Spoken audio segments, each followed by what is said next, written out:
minggu, bahkan bulan, dan termasuk hari ini kita dihebohkan, bahkan mungkin kita dipanikkan dengan situasi dan kondisi di dalam kehidupan kita sehari-hari, yaitu dengan adanya wabah corona atau disebut dengan virus COVID-19.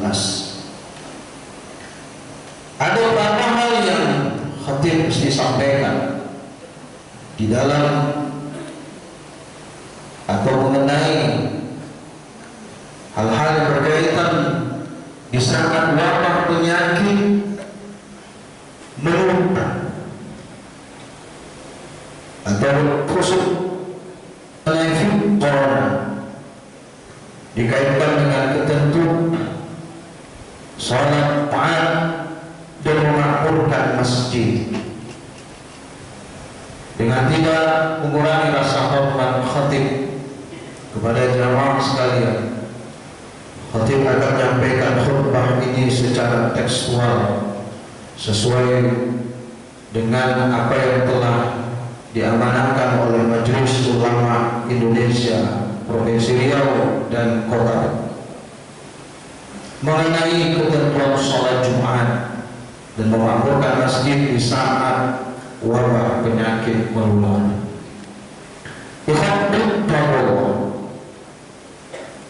Mungkin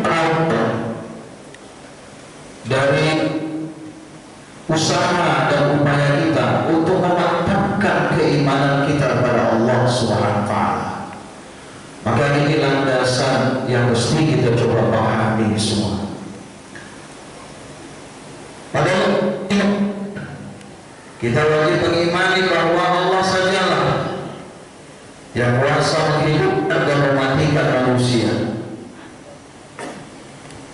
Semuanya adalah genggaman Allah, baik yang sakit maupun kesembuhan, baik kebaikan maupun keburukan. Orang beriman juga harus meyakini bahwa semua hal termasuk musibah itu datangnya dari Allah Subhanahu wa taala. Saat ditimpa musibah, maka setiap muslim wajib semua urusan diserahkan kepada Allah. Inilah sebenarnya esensi yang kita sebut dengan tawakal. Dan tawakal itu adalah domain keimanan yang tak boleh tergoyahkan sedikit pun.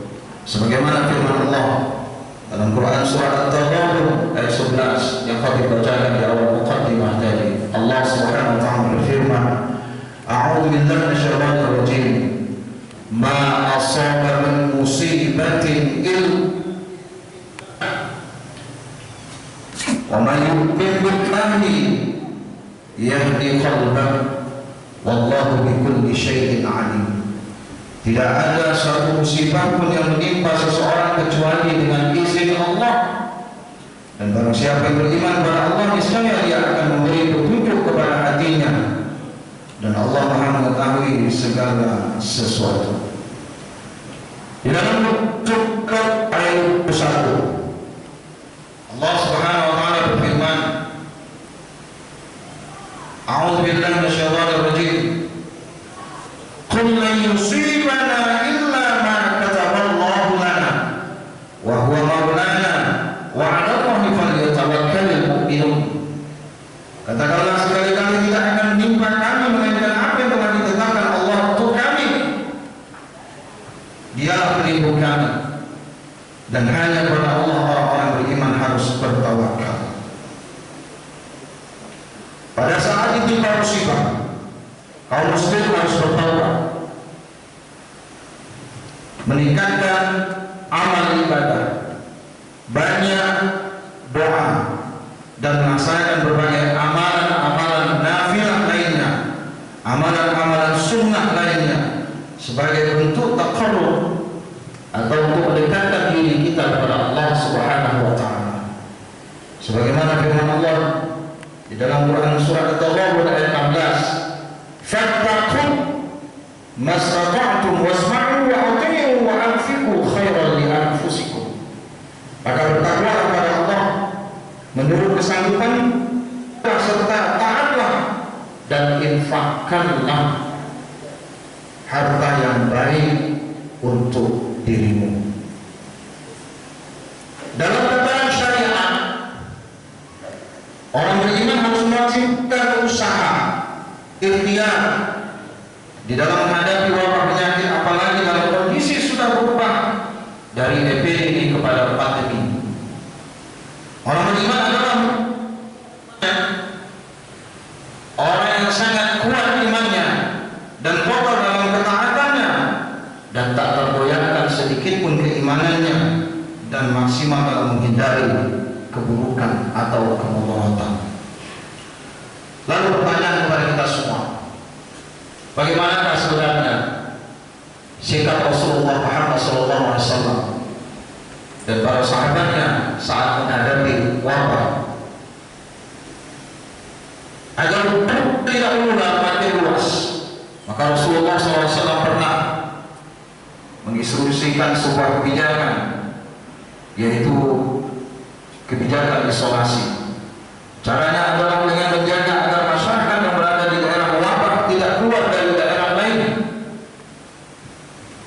sedangkan masyarakat yang berada di daerah lain agar tidak masuk ke dalamnya. Hal tersebut bisa dijumpai dalam banyak riwayat dari Nabi SAW. Sesungguhnya beliau bersabda, "Idza sami'tum bil ta'un bi'al fala tadkhulna wa idza waqa'a bi'abin wa antum biha fala takhruju." Jika kamu mendengar wabah di satu wilayah, maka janganlah kalian memasukinya.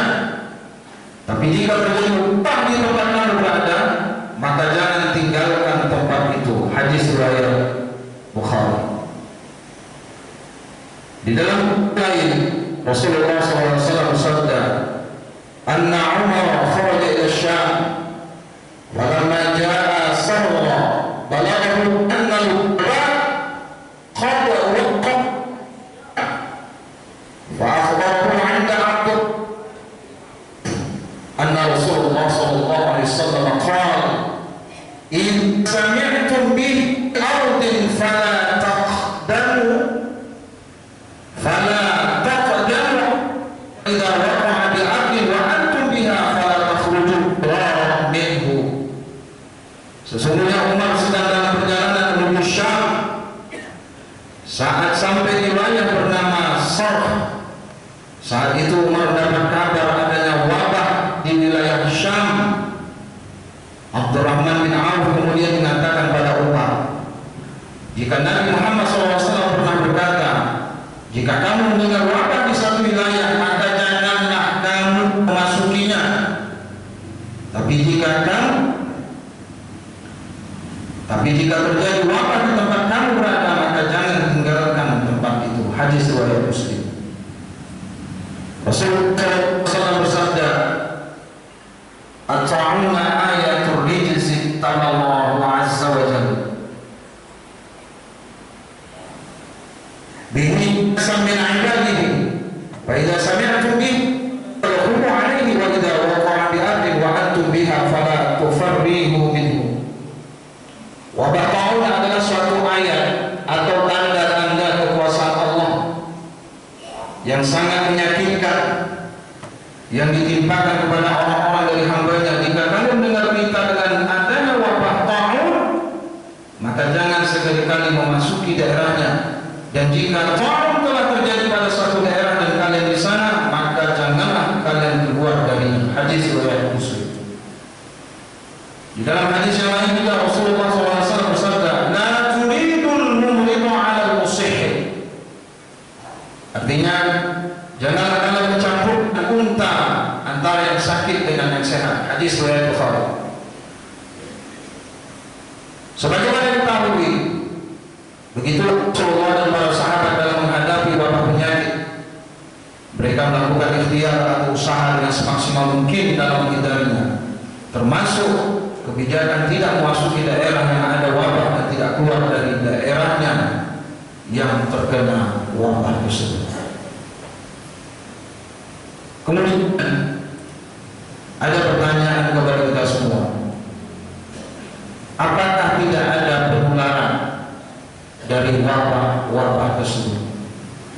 Adapun tidak ada penularan sebagai berikut: la adwa wala tira wala hamatan wala as-safar. Tidak ada penyakit mulut, tiara dan burung hantu dan safar yang dianggap membawa kesialan. Para ulama berbeda dalam memahami hadis ini. Dari kajian di atas hadis-hadis Nabi yang lain dan sesuai dengan fakta yang pengetahuan, maka kesimpulan yang tepat adalah apa yang disebutkan dalam hadis tersebut adalah terkait sebab sakit, bahwa sakit dan sehat itu datangnya dari Allah Subhanahu wa taala, dan itu merupakan takdir Allah Subhanahu wa taala. Jadi maksud penegasan dari penolakan secara hakiki keimanan, seorang wajib mengimani bahwa sakit itu datangnya dari Allah. Dan begitu kebalikannya, sehat pun itunya, sehat itu pun merupakan takdir dari Allah Subhanahu wa taala. Al-Hafidz Ibnu Hajar Al-Asqalani dalam kitab Badrul Ma'un fi Fadhil Ta'un mengungkapkan salah satu argumentasi kelompok jumhur ulama bahwa penyakit bisa menular tetapi bukan sifatnya sendiri, menular dengan qadar Allah Subhanahu wa taala, dan Allah tetapkan sebagai khasiat pada makhluknya dan menjadi kebiasaan pada umumnya. Contohnya seperti sifat membakar adalah khasiat yang Allah berikan kepada api, dan terkadang bisa berlawanan dengan kebiasaannya. Artinya bahwa hadis tersebut bukan menegasi penularan, karena memang faktanya ada, dan Rasulullah menetapkan adanya penularan dalam hadis lain sampai beliau bersabda, "Fir minal majzub kama tafirru minal asad." Larilah dari penyakit kusta sebagaimana engkau lari dari singa. Hadis riwayat Bukhari. Sebagian ulama juga memahami penafian tersebut bermakna larangan, yakni larangan menurunkan penyakit kepada yang lain, sebagaimana hadis Rasulullah Muhammad SAW, la darara wa la dirar, tidak ada yang mudaratkan dan dimudaratkan. Lafaz la dalam kaidah itu adalah la nafyi lil jinsi, dan bentuknya bersifat informatif, tetapi maknanya adalah larangan dari melakukan sesuatu yang membahayakan dan dari dirar membahayakan orang lain. Hal ini sangat mirip sekali dengan hadis la adu dan yang semisal sangatlah benar. Maka demikian penyakit tidak menular dengan sendirinya. Semua penularan penyakit adalah dari Allah berdasarkan ketetapan Allah. Namun pemaknaan ini tidak sesuai dengan realitas dan adanya hadis-hadis lain yang menetapkan adanya penularan. Pertanyaan berikutnya, bagaimana dengan ketentuan dalam sholat Jumat? Bagaimana sholat Jumat saat terjadi wabah penyakit menular? Ini yang menjadi pertanyaan yang banyak ditanyakan oleh khalayak ramai masyarakat muslim saat Tiongkok dunia, terutama saat terjadi wabah corona COVID-19. Seperti saat ini sebenarnya bahwa fikih telah menetapkan larangan bagi mereka yang terkena penyakit menular untuk beribadah di masjid, sebab masjid merupakan salah satu pusat keramaian. Ada beberapa kaidah yang melandasi perkara. Pertama, kaidah yang berbunyi la darar wa la dirar, tidak boleh membahayakan diri dan membahayakan orang lain.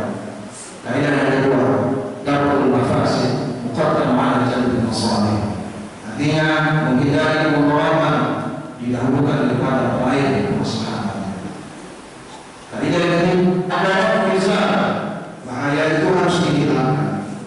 Kaidah-kaidah itu semua dapat diterapkan dalam kondisi sekarang, bahwa bahaya yang akan diduga akan ditimbulkan dari penyebaran wabah penyakit menular seperti virus corona harus dihilangkan dan dicegah. Jika kita mengambil ibrah para ulama, maka kita akan lupa beberapa ungkapan yang relevan. Syekhul Islam Zakaria Al-Ansari dalam kitabnya Al-Asnan Al-Matalib, Syekh Al-Khatib Al-Sarbini dalam kitabnya Al-Mughni Al-Muhtaj, mereka menulis sebagai berikut. وقالوا نقل القاضي عن العلماء أن المعصوم والمبعوث يمنعان من المسجد ومن صلاة الجمعة ومن اختلافهم عن الناس. Bahwasanya qadhi ilmu para ulama bahwasanya orang terkena penyakit juzam atau usah dan baros atau sofa dilarang mendatangi masjid, salat Jumat dan bertamu dengan masyarakat. Syekh Muhammad Al-Haythami menjelaskan alasan tersebut sebagai berikut. Sabab al-mani fi ma'qil majzum khasyata dharari wa hina idhin yakunu ma'hu wajiban fihi. Sebab larangan bagi penderita penyakit semisal kusta adalah khawatir bahaya darinya. Oleh karena itu, maka pelanggaran ini menjadi hal wajib dalam konteks kusta tersebut. Ibnu Nawawi Al-Muhadzab menuturkan, tidak wajib sholat Jumat bagi orang sakit, meskipun sholat Jumatnya orang kampung tidak sah karena jumlah jamaahnya kurang karena ketidakhadirannya. Berdasarkan hadis riwayat Bukhari dan lainnya, Al-Bandani berkata, andaikan orang yang sakit memaksakan untuk sholat Jumat maka lebih utama. Imam-imam mazhab seperti Imam Syafi'i berpendapat bahwa Syafi'i berpendapat sakit yang menggugurkan kewajiban sholat Jumat adalah sakitnya orang mendapatkan masyaqqah, yang berarti berat bila dia hadir pada sholat Jumat tersebut. Imam Al-Mutawalli berkata, orang yang terkena diare berat juga tidak wajib sholat Jumat. Bahkan jika dia tidak mampu menahan diarenya, maka haram baginya untuk sholat berjamaah di masjid, karena akan menyebabkan masjid menjadi najis. Imam Al-Haramain juga berkata, sakit yang menggugurkan wajib sholat Jumat itu lebih ringan keadaannya daripada sakit yang menggugurkan kewajiban berdiri saat sholat fardu. Maka sakit tersebut seperti uzur ketika jalanan becek atau hujan atau semisalnya. Dapat dilihat di dalam kitab Syarhul Muhadzab, Majmu' Syarhul Muhadzab karya Imam An-Nawawi halaman 352. Oleh itu, Fatwa NUI Majelis Ulama Indonesia nomor 14 tahun 2020 tentang penyelenggaraan ibadah dalam situasi terjadi wabah COVID-19 sudah tepat. Beberapa ketentuan berdasarkan penjelasan para ahli fikih di atas sebagai berikut. Tapi yang telah terpapar virus corona wajib menjaga dan mengisolasi diri agar tidak terjadi penularan kepada yang lain. Bagi dapat diganti dengan sholat zuhur. Kenapa? Karena sholat Jumat merupakan ibadah wajib yang melibatkan banyak orang, sehingga berpeluang terjadinya penularan virus secara massal. Maka bagi haram melakukan aktivitas ibadah sunnah yang membuka peluang terjadinya penularan seperti jamaah sholat 5 waktu atau rawatib, sholat tarawih dan Aid di masjid atau tempat umum lainnya, serta menghadiri pengajian umum dan tabligh akbar. Yang kedua, orang sehat dan yang belum diketahui atau diyakini tidak terpapar COVID-19, maka harus memperhatikan hal-hal sebagai berikut.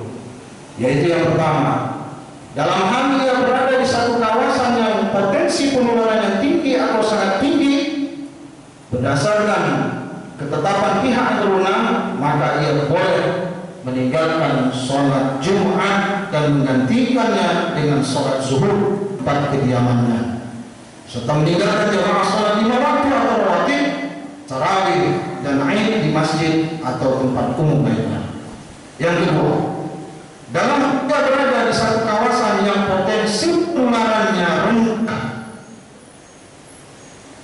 dalam hal ini berada di satu kawasan yang potensi penularannya rendah berdasarkan ketetapan pihak yang berwenang, maka ia tetap wajib menjalankan kewajiban ibadah sebagaimana biasa dan wajib menjaga diri agar tidak terpapar COVID-19, seperti tidak kontak fisik secara langsung, apakah itu dalam bentuk bersalaman, kemudian berpelukan, cium tangan, dan lain sebagainya. Oleh karena itu, diwajibkan kepada mereka untuk membawa sajadah sendiri dan sering membasuh tangan dengan sabun. Jika kami tambahkan di sini, bisa juga dengan membuat jarak dalam shaf. Para ulama membolehkan atau sholatnya tetap sah meski makruh hukumnya. Demikian juga dengan sholat Jumat bisa dilakukan dengan pembatasan dalam jumlah minimal, seperti menurut pendapat Imam Hanafi yaitu minimal 3 orang, mazhab Maliki minimal 12 orang, sedangkan mazhab Syafi'i minimal 40 orang, dan seterusnya. Yang ketiga, dalam kondisi penyebaran COVID-19 tidak terkendali di satu kawasan yang mengancam jiwa umat Islam, maka umat Islam tidak boleh menyelenggarakan sholat Jumat di kawasan tersebut sampai keadaan menjadi normal kembali, dan wajib menggantikannya dengan sholat subuh tempat masing-masing. Aktivitas ibadah yang melibatkan orang banyak dan diyakini dapat menjadi media penyebaran COVID-19, seperti jamaah sholat 5 waktu atau rawatib, sholat tarawih dan aid di masjid atau tempat umum lainnya, serta menghadiri pengajian umum dan majlis taklim. Yang keempat, dalam kondisi penyebaran COVID, maka umat Islam wajib menjalankan sholat Jumat dan boleh menjalankan aktivitas ibadah yang melibatkan orang banyak, seperti jamaah sholat 5 waktu atau rawatib, sholat tarawih dan aid di masjid atau tempat umum lainnya, serta menghadiri pengajian umum dan mustaklim dengan tetap menjaga diri agar tidak terpapar COVID-19. Ikhwan begitu. Sebagai kesimpulan dari khutbah ini, maka perlu melakukan muhasabah kolektif. Muhasabah. Maka mereka yang positif terkena penyakit menular dilarang untuk mendatangi pusat keramaian, salah satunya masjid. Sehingga dalam kasus sholat Jumat, ia cukup sholat zuhur di rumah saja. Adapun bagi masyarakat lain yang masih sholat, apabila tidak ada kekhawatiran timbul bahaya penularan penyakit saat sholat Jumat, maka selama itu pula sholat Jumat tetap wajib dilakukan. Sedangkan apabila menurut ahli yang kompeten atau pihak yang dikhawatirkan terjadi penularan apabila hadir dalam sholat Jumat, maka sholat Jumat pun bagi mereka tidak wajib dikerjakan. Hal itu sesuai dengan instruksi Nabi Muhammad SAW agar mengisolasi wabah. Sebagai gantinya ia harus menunaikan sholat zuhur. Namun jika kondisinya tidak diketahui apakah membahayakan atau tidak, tingkat penularan yang tinggi atau enggak, penularan wabah penyakit masih terkendali ataupun tidak, maka sikap yang terbaik adalah dengan menggunakan kaidah darul mafasid wa jalbil masalih. Darul mafasid muqaddam ala jalbil masalih.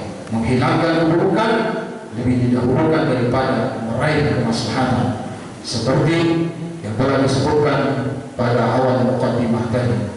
Maka kondisi ini terjadi bisa karena tidak adanya penjelasan dari pihak berwenang atau karena ketidakterbukaan pemerintah terhadap perkara ini.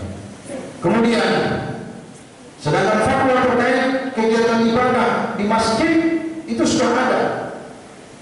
Tinggalnya kebijakan untuk seperti buruh pabrik, karyawan swasta, pedagang pasar dan lain-lain.